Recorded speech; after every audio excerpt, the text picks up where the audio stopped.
Tell me about your mom today. Okay. While I was at Wesley's, we went through and we looked at some pictures, and Wesley said that he had never seen a picture of Mama's daddy, Grandpa Sheffield. Uh-huh. And the next picture we pick up is of this rather dapper man with glasses and a hat and a matching suit. And it's Mama's daddy. It's Grandpa Sheffield. So, It's almost like your mom said, "Here, look at this." yeah, that's the only picture we had ever seen of him. And we, I told him about on my Ancestry app that I came across a newspaper cutting of Mama in either 8th or 10th grade. Uh, and a lot of people when I posted it, a lot of people thought that it was me. Uh-huh. And I was like, no, that's my mom. So evidently we looked a lot alike. Do you think she's pretty though? I've never thought I was pretty. Yeah. I just am the way I am. You're a truly beautiful lady though. And I judge beauty differently because I judge it in the heart and the eyes, Uh-huh.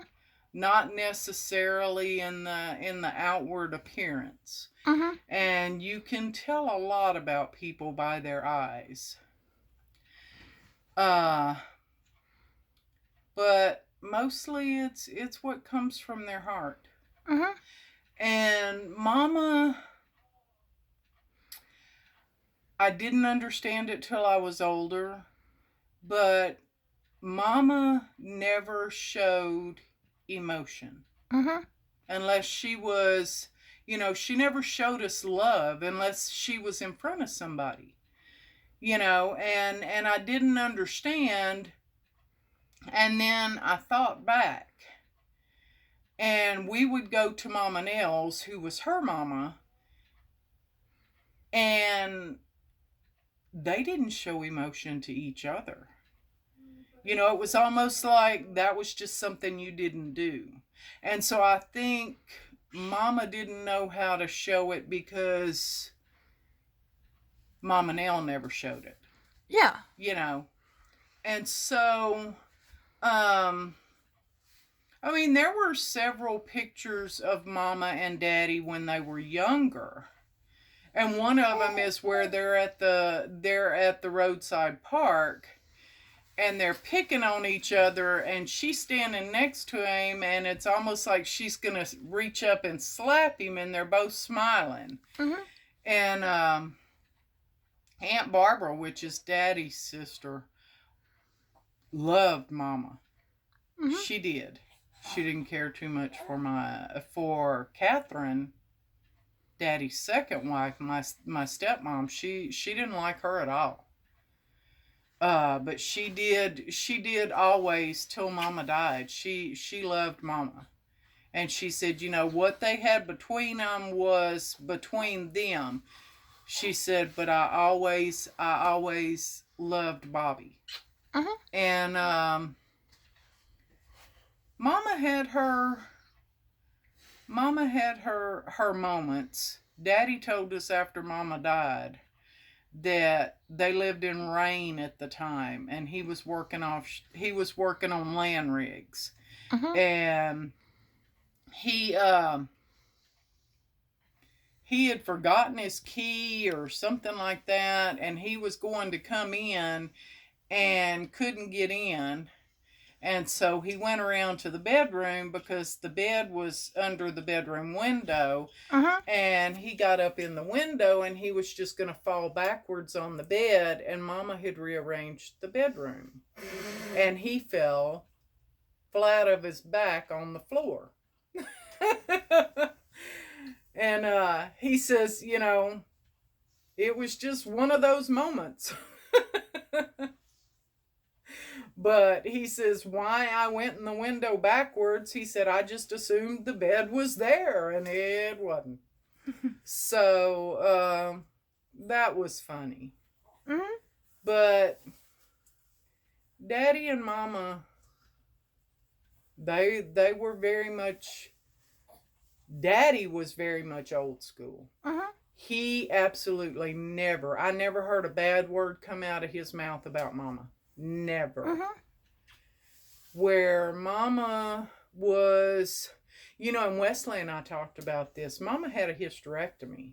Mm-hmm. And back then they didn't have things like, hormone replacement therapy. And he said after she had her hysterectomy is when she really started going off the chain. Mm-hmm. And that makes a lot of sense. It really does. Because your hormones being out of balance can really mess you up. Yeah. And nowadays they have medication to keep that in check. Back then they didn't. And she would just go off the chain. Yeah. And so that, that makes a little more sense. I do think that she had some bipolar. I think that she was so concerned about going crazy like her daddy that she didn't realize at the time that his was alcohol induced. Yeah. He had literally pickled his brain. And that's what made him crazy, was his alcoholism. But Mama didn't understand that. Mama thought Daddy was, her daddy was, there was something mentally wrong with him and that she could catch it. Yeah. And she stressed over that. I just hope you guys tell me if I do, because I get too many other things to stress over than whether or not I'm going crazy. Well, like I said, I think hers were a combination of things. Hers were she was hyper focused on what was wrong with her dad. Yeah. Where if she was still alive now, she would understand better that his was alcohol related. It wasn't so much mental illness related. Yeah. But I mean, it just is what it is. Yeah. But Mama was very, very scary when it came to Wesley. But she never did anything that I can remember other than giving me a spanking once for spilling water on the floor. And I was helping with the dishes and I had spilled some water on the floor and she gave me a spanking. And the next day was Benji's turn and he did the same thing and Daddy gave him a spanking and Mama got mad at him. And he said, well, you can't treat one that way and not treat the other. And that's honestly the only time I ever remember Mama ever giving me a spanking. I would expect the kids to get water on the floor when they're washing dishes and just have to clean it up. Yeah. But see, by then, Mama had her hysterectomy. And it was... And so I think, it was just something that was messing with her. Because after Wesley was gone and went to live with Daddy, Mama never put her hands on me and Benji. Never. We were lucky if she hugged us. But she only did that when she was in front of people. And that was just odd. I would love to find out more from Wesley's and Terry's and what they thought. Their memories. Well, Wesley's mine, I always thought it was a dream until Wesley brought it up in that video and I found out that it was real because I had heard him screaming one night and Mama was standing over him with a stick or something, and she was beating the dog out of him in the Mhm. bed in the middle of the night.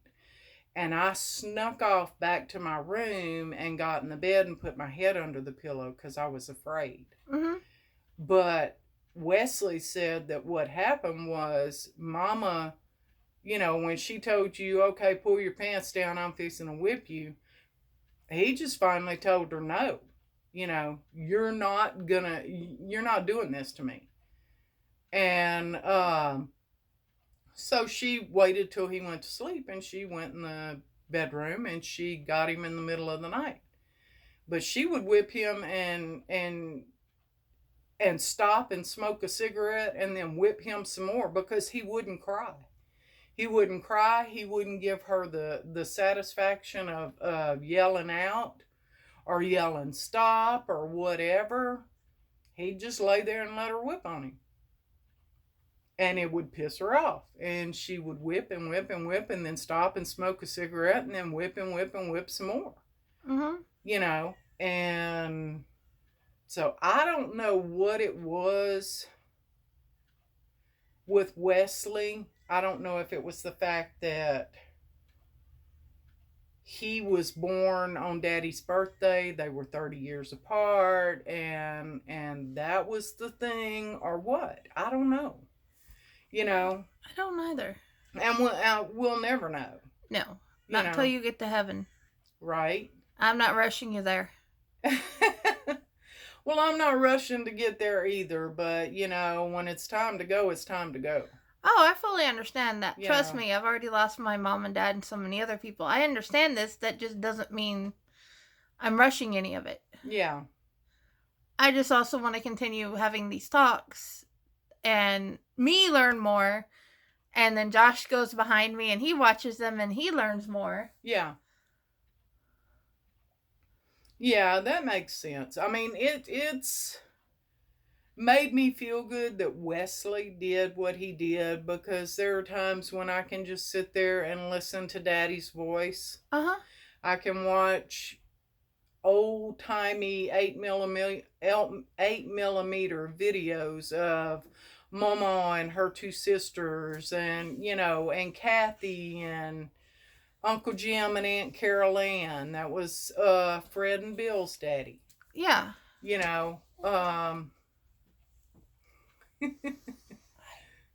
Our little monster. Mommy. Hi. What? I got you on camera. No. But are you going to put your work shirt on?